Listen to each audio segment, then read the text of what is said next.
नमस्कार दोस्तों, स्वागत है आपका हमारे YouTube channel to the point mission exam में। तो आज का टॉपिक सामान्य अध्ययन पारिस्थितिकी एवं पर्यावरण। दोस्तों, यह पारिस्थितिकी एवं पर्यावरण का पार्ट 3 है। पार्ट 1, 2 पहले प्रोवाइड करवाया जा चुका है। आपने अभी तक नहीं देखा तो हमारे डिस्क्रिप्शन बॉक्स में लिंक दिया है, आप वहाँ से देख सकते हैं। दोस्तों, यह टॉपिक सभी परीक्षाओं के लिए बहुत ही महत्वपूर्ण होने वाले हैं, चाहे आप SSC की तैयारी कर रहे हो या यूपी टेट की तैयारी कर रहे हो, CTET की तैयारी कर रहे हो या फिर हाई लेवल UPSC UPPCS की तैयारी कर रहे हो। सभी परीक्षाओं के लिए बहुत ही महत्वपूर्ण होने वाले हैं। और PDF प्राप्त करने के लिए हमारे टेलीग्राम चैनल को ज्वाइन करें, जिसका लिंक हमारे डिस्क्रिप्शन बॉक्स में दिया है, आप वहां से ज्वाइन कर सकते हैं। तो चलिए शुरू करते हैं।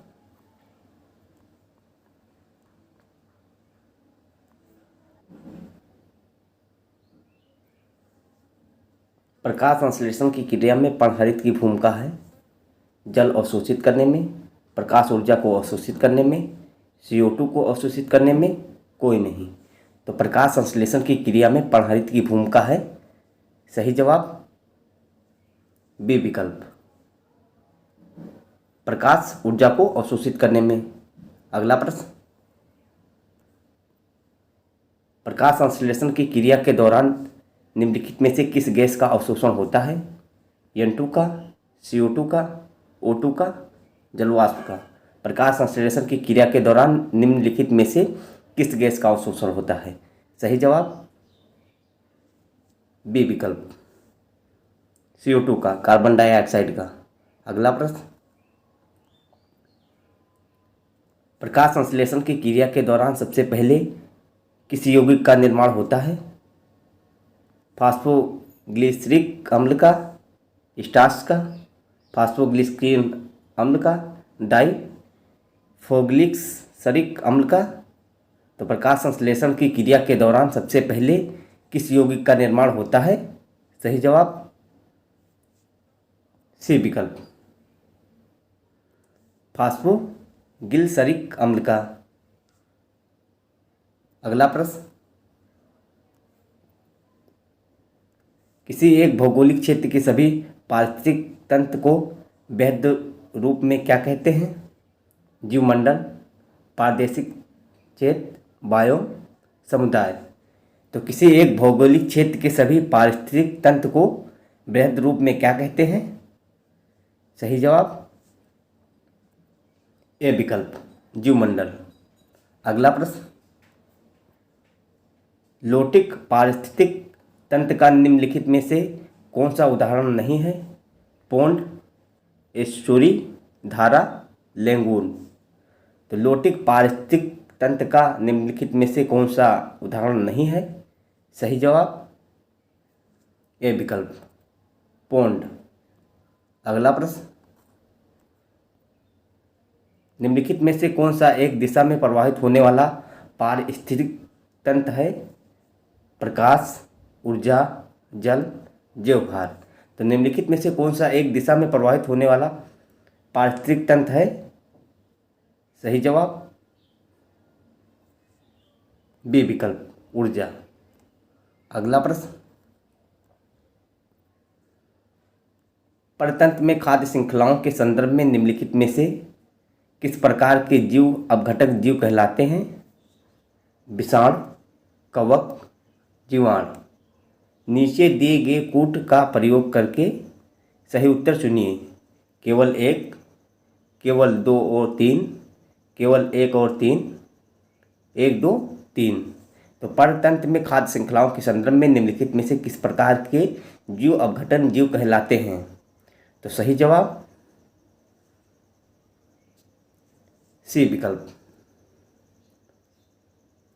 एक और तीन, विषाणु, जीवाणु। अगला प्रश्न, एक कृत्रिम पारिस्थितिक तंत्र निरूपित किया जाता है? मत्स्य पालन तंकी द्वारा, किस भूमि द्वारा, चिड़ियाघर द्वारा, जल जीवशाला द्वारा। तो एक कृत्रिम पारिस्थितिक तंत्र निरूपित किया जाता है। सही जवाब बी विकल्प, कृषि भूमि द्वारा। अगला प्रश्न, एक भौगोलिक क्षेत्र में सभी पारिस्थितिकी तंत्रों को एक साथ लेकर एक अधिक बड़ी यूनिट बनाते हैं, इसको क्या कहते हैं? भूभाग, जीवोम, समुदाय, जैवमंडल। एक भौगोलिकीय क्षेत्र में सभी पारिस्थितिकी तंत्रों को एक साथ लेकर एक से अधिक बड़ी यूनिट बनाते हैं, इसको क्या कहते हैं? सही जवाब डी विकल्प, जैवमंडल। अगला प्रश्न, विश्व का वह भाग जो मानव अधिवास के लिए बिल्कुल अनुपयुक्त कहलाता है? पारिस्थितिकी तंत्र, इकुमेन, एमडीसी, कोई नहीं। तो विश्व का वह भाग जो मानव अधिवास के लिए बिल्कुल अनुपयुक्त है कहलाता है? सही जवाब बी विकल्प, इकुमेन। अगला प्रश्न, ये प्रश्न बहुत ही महत्वपूर्ण है। घास भूमि किस पारिस्थितिक तंत्र में शामिल किया जाता है? समुद्री, स्वच्छ जल, स्थलीय, कृत्रिम। तो घास भूमि किस पारिस्थितिक तंत्र में शामिल किया जाता है? सही जवाब सी विकल्प, स्थलीय। अगला प्रश्न, निम्नलिखित में से किस सिम्बायोटिक सहयोग में लाइकेन की उत्पत्ति होती है? एल्गी एवं फंगस, एल्गी एवं बायोफाइट्स, फंगस एवं बैक्टीरिया, बैक्टीरिया एवं जिम्नोस्पर्म। तो निम्नलिखित में से किस सिम्बायोटिक सहयोग में लाइकेन की उत्पत्ति होती है? सही जवाब ए विकल्प, एल्गी एवं फंगस। अगला प्रश्न,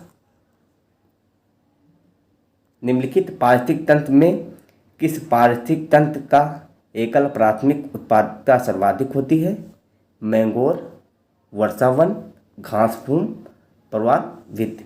तो निम्नलिखित पारिस्थितिक तंत्र में किस पारिस्थितिकी तंत्र का एकल प्राथमिक उत्पादकता सर्वाधिक होती है? सही जवाब बी विकल्प, वर्षावन। अगला प्रश्न,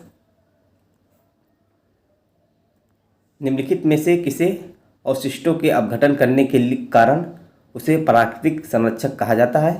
कीटनाशक, सूक्ष्म समुदाय, मानव, जानवर। तो निम्नलिखित में से किसे अवशिष्टों के अपघटन करने के लिए कारण उसे प्राकृतिक संरक्षक कहा जाता है? सही जवाब बी विकल्प, सूक्ष्म समुदाय। अगला प्रश्न, प्रकाश पोषक तत्वों एवं स्थानों की प्राप्ति हेतु निम्नलिखित में से किसमें सर्वाधिक आपसी प्रतिस्पर्धा पाई जाती है? विभिन्न के क्षेत्रों में रहने वाले समुदाय जो एक दूसरे से काफ़ी नज़दीक रहते हैं। एक ही स्थान पर निके में रहने वाले समुदाय जो एक दूसरे के काफ़ी नज़दीक रहते हैं।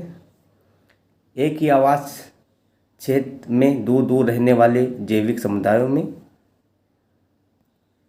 विभिन्न के क्षेत्रों में रहने वाले भिन्न भिन्न जैविक समुदायों के मध्य।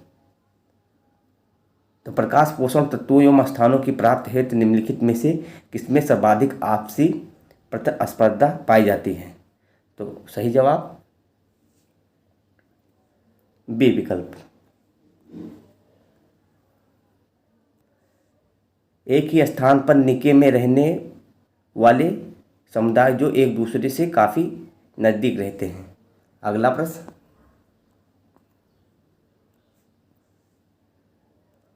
पौधे को सर्वाधिक क्षति पहुंचती है?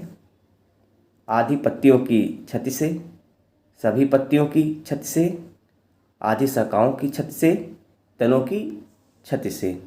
तो पौधे को सर्वाधिक क्षति पहुंचती है। सही जवाब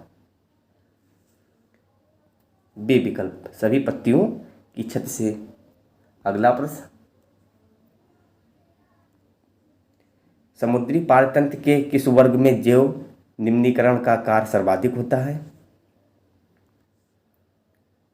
जुप्लेलेक्टन, फाइटोप्लैंक्टन, मछली, समुद्री पक्षी। तो समुद्री पारतंत्र के किस वर्ग में जैव निम्नीकरण का कार्य सर्वाधिक होता है? तो सही जवाब बी विकल्प, फाइटोप्लैंक्टन। अगला प्रश्न, किसी समुद्री पारतंत्र की उत्पादकता में वृद्धि उसके जल के निचले स्तर से ऊपरी स्तर में आने के कारण होती है? जल स्तर के नीचे से ऊपर आने की क्रिया उत्पादकता को बढ़ाने में निम्न रूप में सहायक है। अपघटन, सूक्ष्म जीव समुद्री सतह पर आना, पोषक तत्वों का समुद्री सतह पर जमाव, निचले स्तर के सूक्ष्म जीवों का ऊपरी स्तर पर आना। उपयुक्त में से दिए गए कथनों में से कौन सा कथन सत्य है? तो किसी समुद्री पारतंत्र की उत्पादकता में वृद्धि उसके जल के निचले स्तर से ऊपरी स्तर में आने के कारण होती है। जल स्तर के नीचे से ऊपर आने की क्रिया को उत्पादकता को बढ़ाने में निम्न रूप में सहायक है। तो सही जवाब बी विकल्प, केवल 2, पोषक तत्वों का समुद्री सतह पर जमाव। अगला प्रश्न,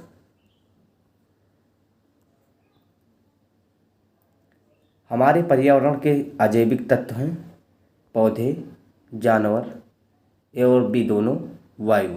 तो हमारे पर्यावरण के अजैविक तत्व हैं, सही जवाब डी विकल्प, वायु। अगला प्रश्न, अंतरिक्ष यान में बनाया गया पारेतंत्र होता है स्वनियंत्रित, कृत्रिम पारेतंत्र, जलीय तंत्र, अंतरिक्ष पारेतंत्र। तो अंतरिक्ष यान में बनाया गया पारेतंत्र होता है, सही जवाब बी विकल्प, कृत्रिम पारेतंत्र। अगला प्रश्न, फाइट्रोन एक पद्धति है जिसके अंतर्गत रोग मुक्त वातावरण में पौधे का विकास होता है, विलुप्तप्राय पौधे का संरक्षण, नियंत्रित जल वायविक दशाओं में पौधे का विकास, उत्परिवर्तन। तो फाइट्रोन एक पद्धति है जिसके अंतर्गत, सही जवाब सी विकल्प, नियंत्रित जल वायविक दशाओं में पौधे का विकास। अगला प्रश्न, प्राकृतिक तंत्र के विकास की व्याख्या की जाती है तंत्र के कार्य प्रणाली के आधार पर, उपविकास के आधार पर, तंत्र के स्वसंतुलित विकास के आधार पर, उपरोक्त में से कोई नहीं। तो प्राकृतिक तंत्र के विकास की व्याख्या की जाती है, सही जवाब सी विकल्प, तंत्र के स्वसंतुलित विकास के आधार पर। अगला प्रश्न, प्रकाश संश्लेषण की क्रिया के दौरान निम्नलिखित में से कौन सी गैस उत्सर्जित होती है? Oxygen, carbon dioxide, hydrogen, chlorine.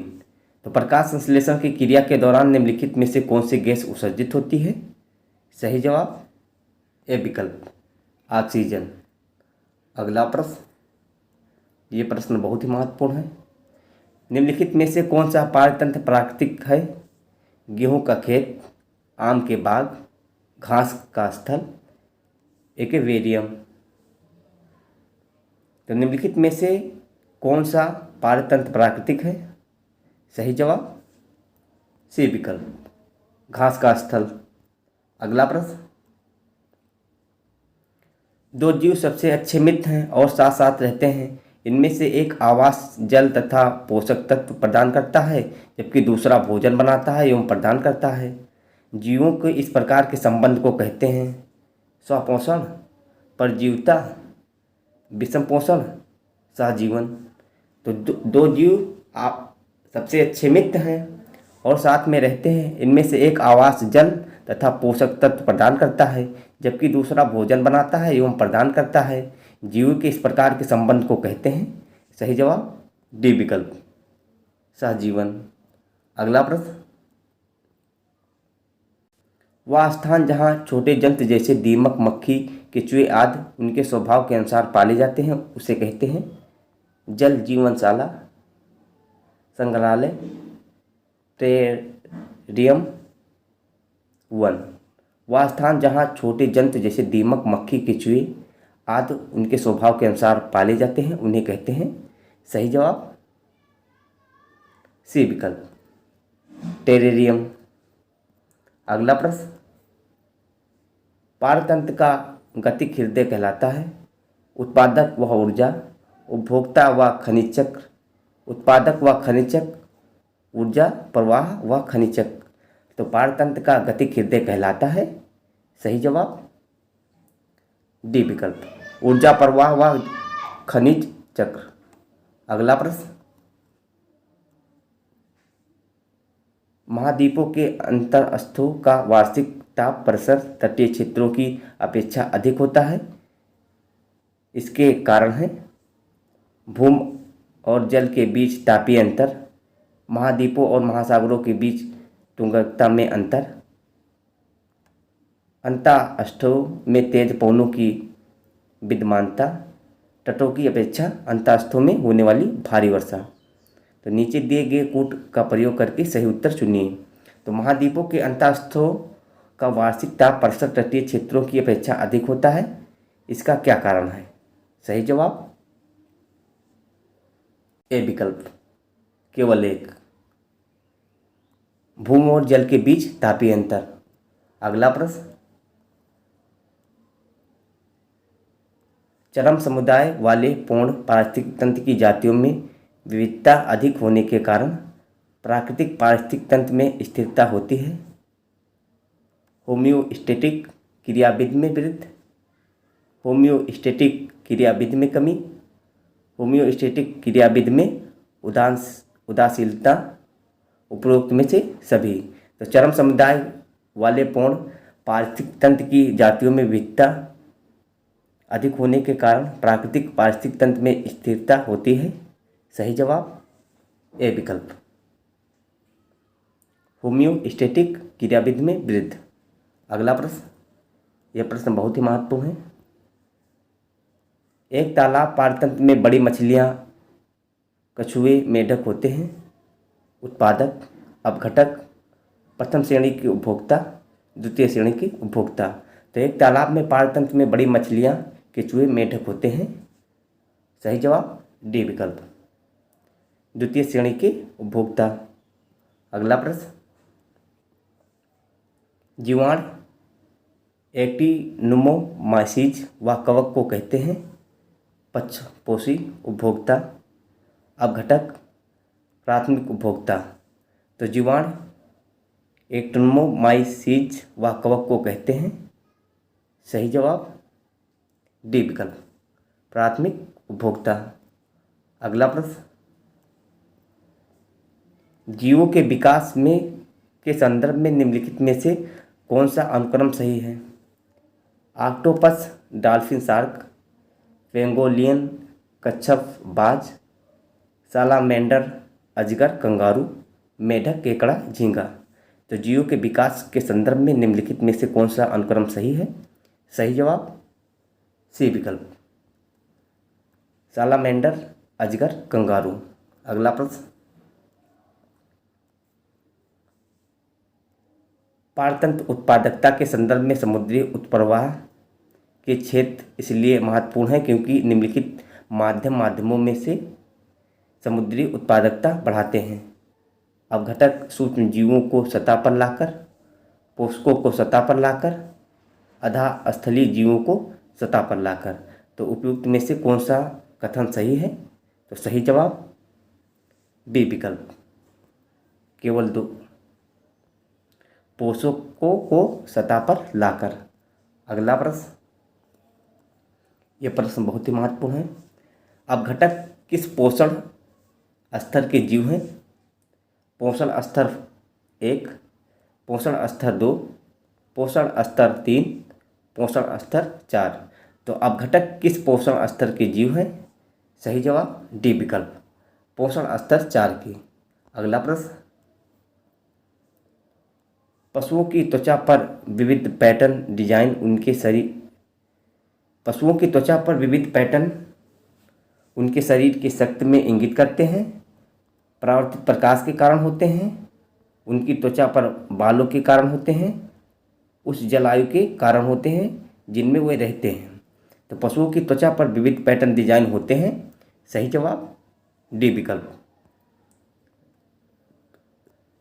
उस जलायु के कारण होते हैं जिसमें वे रहते हैं। अगला प्रश्न, निम्नलिखित में से कौन सा सही सुलोमित नहीं है? पारिस्थितिकीय विज्ञानों का केंद्र बेंगलुरु, भारतीय वन प्राणी संस्थान देहरादून, भारतीय वन प्रबंधन संस्थान कोलकाता, हिमालयी पर्यावरण एवं विकास का गोविंद वल्लभ भाई पंत संस्थान अल्मोड़ा। तो निम्नलिखित में से कौन सा सुलमित नहीं है? तो सही जवाब सी विकल्प, भारतीय वन प्रबंधन संस्थान कोलकाता। अगला प्रश्न, ये प्रश्न बहुत ही महत्वपूर्ण है। राष्ट्रीय पर्यावरण इंजीनियरिंग शोध संस्थान कहाँ स्थित है? नागपुर में, पूना में, लखनऊ में, नई दिल्ली में। तो राष्ट्रीय पर्यावरण इंजीनियरिंग शोध संस्थान कहाँ स्थित है? सही जवाब ए विकल्प, नागपुर में। अगला प्रश्न, पारतंत्र में अजैविक व अजैविक घटकों के मध्य की योजना कड़ी है। तो पारतंत्र में अजैविक व जैविक घटकों के मध्य की योजना कड़ी है। अस्थायी अवस्था, खाद्य जाल, जैव संरचना, पोषक रीत। तो पारतंत्र में अजैविक व जैविक घटकों के मध्य की योजना कड़ी है। सही जवाब सी विकल्प, जैव संरचना। अगला प्रश्न, जीवित प्राणियों में कर्मिक विकास की दृष्टि से निम्नलिखित में से कौन सा एक कर्मिक विकास सही अनुक्रम है? उद्बिलाव, कच्छप, शार्क, शार्क, कच्छप, उद्बिलाव, कच्छप, शार्क, उद्बिलाव, शार्क, उद्बिलाव, कच्छप। तो जीवित प्राणियों में कर्मिक विकास की दृष्टि से निम्नलिखित में से कौन सा एक कर्मिक विकास सही अनुक्रम है? सही जवाब बी विकल्प, शार्क, कच्छप, उद्बिलाव। अगला प्रश्न, निम्नलिखित में से कौन सा जीवमंडल का अजैविक घटक नहीं है? प्रोटीन, मृदा, कवक, फास्फोरस। तो निम्नलिखित में से कौन सा जीवमंडल का अजैविक घटक नहीं है? सही जवाब सी विकल्प, कवक। अगला प्रश्न, जो कि इस वीडियो का लास्ट प्रश्न है और बहुत ही महत्वपूर्ण है। प्रजातियों की उत्पत्ति एक संरचना है। अरस्तू की, चार्ल्स डार्विन की, मेंडल की, रॉबर्ट हुक की। तो प्रजातियों की उत्पत्ति एक संरचना है। सही जवाब ए विकल्प, बी विकल्प, चार्ल्स डार्विन की। तो दोस्तों, वीडियो अच्छा लगा हो तो लाइक करें और हमारे चैनल को अभी तक सब्सक्राइब नहीं किया तो सब्सक्राइब करें और अपने दोस्तों के साथ शेयर करें और बेल आइकन को दबाना ना भूलें, जिससे हमारे नए वीडियो की नोटिफिकेशन आपको तुरंत पता चले। पीडीएफ प्राप्त करने के लिए हमारे टेलीग्राम चैनल को ज्वाइन करें, जिसका लिंक हमारे डिस्क्रिप्शन बॉक्स में दिया है, आप वहां से ज्वाइन कर सकते हैं। तो दोस्तों, तब तक के लिए जय हिंद।